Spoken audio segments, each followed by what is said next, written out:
सवाल ये नहीं है कि कौन मर रहा है, सवाल ये है कि किस स्थान पे मारा जा रहा है। ये हमने मुंबई में देखा है, तो वो यूपी में भी शायद हो रहा है। जो भी 2 जगह पर ऐसे हमले हुए, उसमें गैंगवार के लोगों ने गैंगवार को खत्म करने का काम किया है। यूपी में एक और अपराधी मार गिराया गया, लेकिन इस बार ये अपराधी किसी एनकाउंटर में नहीं मरा है एक अपराधी की गोली से, वो भी भरी अदालत में जज साहब के सामने। मरा है पुलिस की कस्टडी में, और वो भी राजधानी लखनऊ में, जहां क्राइम खत्म करने के लिए कमिश्नरेट प्रणाली पुलिसिया व्यवस्था लागू है। ऐसे में अब यूपी पुलिस पर भी सवाल उठ रहे हैं और यूपी की योगी सरकार पर भी। सवाल ये कि ये कैसी कानून व्यवस्था है जहां पुलिस और जज के सामने ही गोली चल जा रही है। इन सभी सवालों के बीच एक और गंभीर सवाल है कि क्या यूपी पुलिस मुंबई पुलिस की 1990 के दशक की राह पर चल पड़ी है, जब अंडरवर्ल्ड को खत्म करने के लिए पुलिस अपराधियों का सहारा लिया करती थी। हम सब ये मानते हैं कि अपराध खत्म होना चाहिए, अपराधियों पर नियंत्रण होना चाहिए, लेकिन उत्तर प्रदेश में जिस तरह से अपराध खत्म करने के लिए अपराधियों का खात्मा हो रहा है, उसको लेकर अब सवाल खड़े होने लगे हैं। सवाल इसलिए क्योंकि उत्तर प्रदेश की राजधानी लखनऊ में एक भरी अदालत में जज के सामने पुलिस कस्टडी में एक अपराधी को मार गिराया गया। वो अपराधी था संजीव जीवा, जिसकी बुधवार को लखनऊ कोर्ट में हत्या कर दी गई। इससे पहले अतीक अहमद और उसके भाई की भी पुलिस कस्टडी में हत्या हुई, और उसके पहले उमेश पाल की हत्या भी पुलिस की सुरक्षा के बीच हुई थी। इससे पहले की बात करें तो मुन्ना बजरंगी जेल में मारा गया। तो एक के बाद एक अपराधी तो खत्म हो रहे हैं, लेकिन जिस तरीके से उनका खात्मा हो रहा है उसको लेकर अब सरकार पर सवाल होने लगे हैं कि आखिर पुलिस का इकबाल कहाँ गया।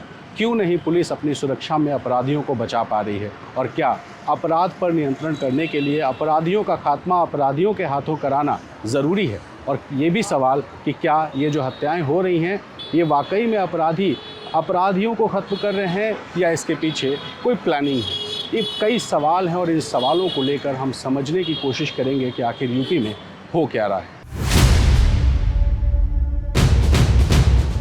7 जून शाम करीब 4 बजे लखनऊ के सिविल कोर्ट में जज बैठे हुए थे।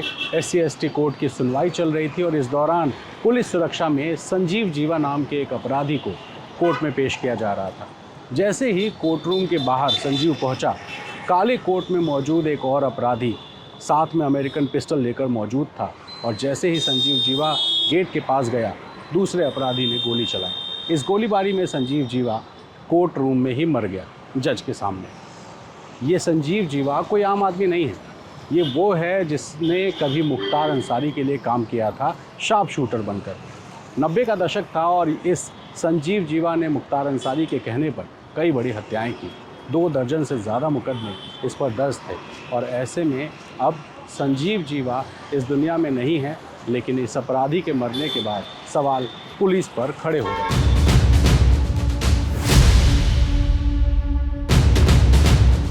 संजीव जीवा के हत्या के बाद सवाल पुलिस पर उठ रहे हैं।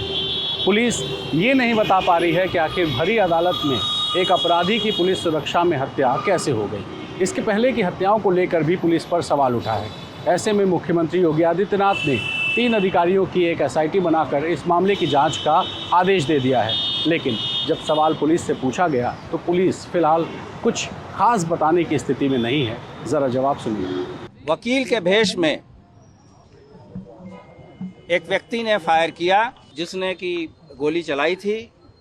उसको वहाँ पे मौजूद पुलिसकर्मियों तथा अधिवक्ताओं के द्वारा उसको ओवरपावर किया गया, और उस दौरान उसे चोट भी आई है। इसका इलाज भी कराया जा रहा है। 1995 में लखनऊ में गेस्ट हाउस कांड हुआ।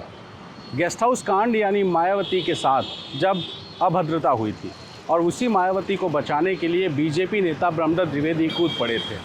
ब्रह्मदत्त द्विवेदी इस घटना के 2 साल बाद फर्रुखाबाद में एक तिलक समारोह से बाहर आ रहे थे, तभी उनकी हत्या कर दी गई, और आरोप लगा संजीव जीवा पर।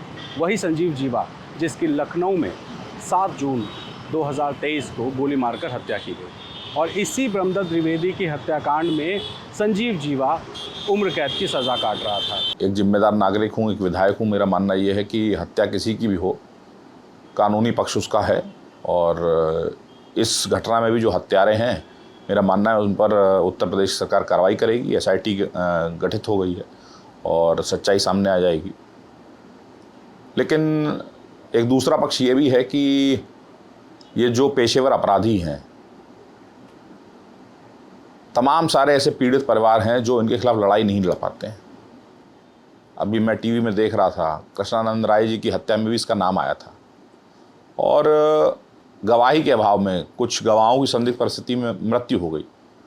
ऐसी परिस्थिति में गवाही के अभाव में छूट गए, तो ये तो इतना बड़ा मामला है, जाने कितने सामान्य लोगों की हत्या हो गई होगी, लोग गवाही नहीं दे पाए होंगे, डर के मारे बोल नहीं पाए होंगे। अब ब्रह्मदत्त द्विवेदी के परिवार से आने वाले भारतीय जनता पार्टी के MLC प्रांशुदत्त द्विवेदी कहते हैं कि हत्या को जायज़ नहीं ठहराया जा सकता, लेकिन ईश्वरीय न्याय भी कुछ होता है। ज़रा प्रांशु की बात सुनिए। हमारा मानना ये है कि कानून अपना काम करता है, कानून के ऊपर ईश्वर की भी एक व्यवस्था है, वो व्यवस्थाएं अपना काम देखती हैं।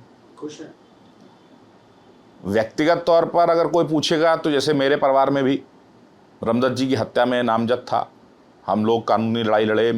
ब्रह्मदत्त जी के बेटे मेजर सुनील दत्त द्विवेदी सालों का संघर्ष किए, उनको भी हत्या की धमकी मिलती थी, गवाही के दौरान उनको डराया जाता था, लेकिन परिवार संगठित होकर इस मुकदमे को लड़ा और जो दोषी थे वो उन पर लोअर कोर्ट हाई कोर्ट दोनों सजा हुई।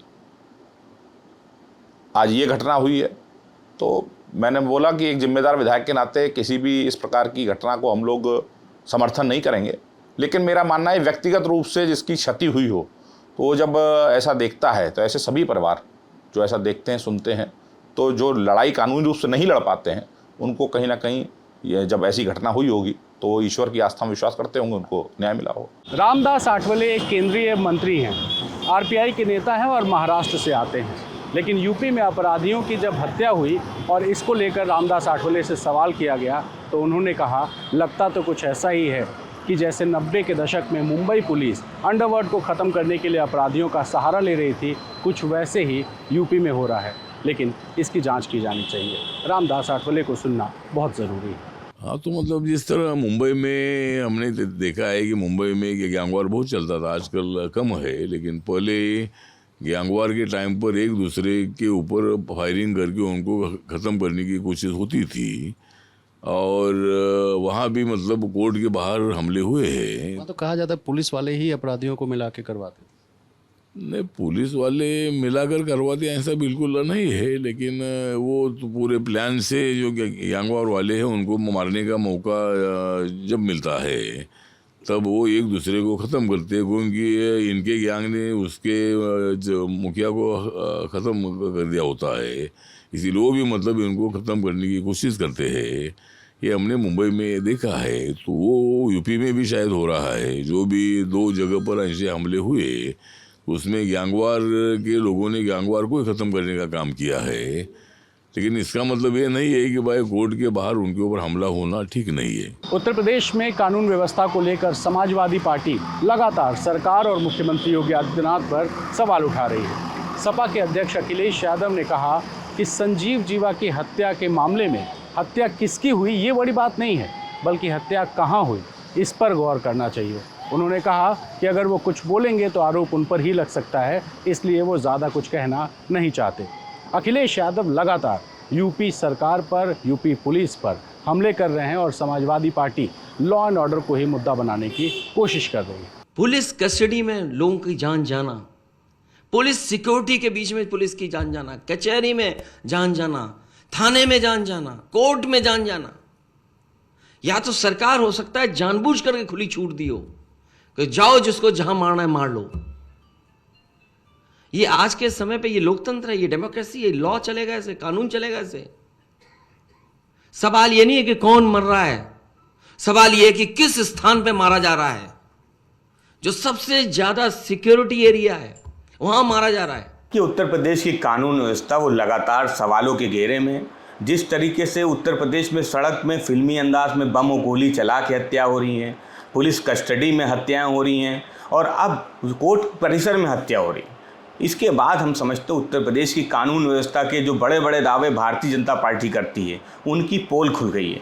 आज देश की जनता वो जान रही है कि उत्तर प्रदेश में क्या हो रहा है, और भारतीय जनता पार्टी जब तक इस बात को स्वीकार नहीं करेगी कि उत्तर प्रदेश की कानून व्यवस्था वो बेहतर नहीं है, वो पटरी से उतर चुकी है, उसमें सुधार नहीं हो सकता। क्योंकि आप हमेशा इस बात को दोहराते रहते हैं कि उत्तर प्रदेश में हमने कानून व्यवस्था बेहतर की है। अगर कोर्ट रूम में जज के सामने हत्याएं हो रही हैं तो उत्तर प्रदेश की कानून व्यवस्था कैसी है, इसको समझा जा सकता है। योगेश मिश्रा यूपी के बड़े पत्रकार हैं, 3 दशक से ज़्यादा का अनुभव है, लेकिन अपराधियों की हत्या को लेकर वो कहते हैं कि ये सही नहीं है, क्योंकि अपराध को ख़त्म करने के लिए अपराधियों का इस्तेमाल होगा तो अपराध ख़त्म नहीं होगा बल्कि अपराध का एक्सटेंशन हो जाएगा। आखिर योगेश मिश्रा ये क्यों कहते हैं, ज़रा समझिए।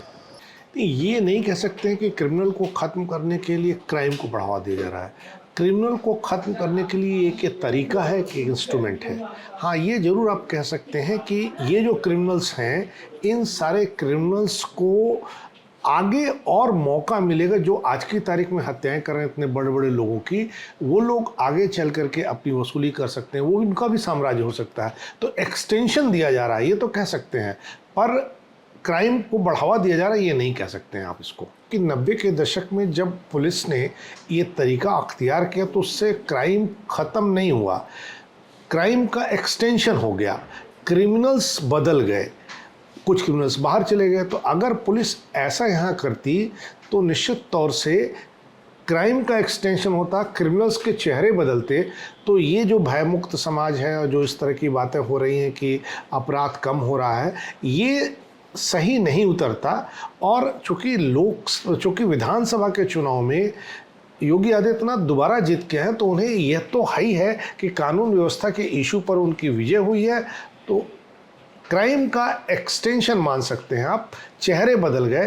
पर इस पूरे प्रोसेस से आप ये नहीं कह सकते हैं कि मुंबई से कुछ सीखा नहीं यहाँ की पुलिस ने।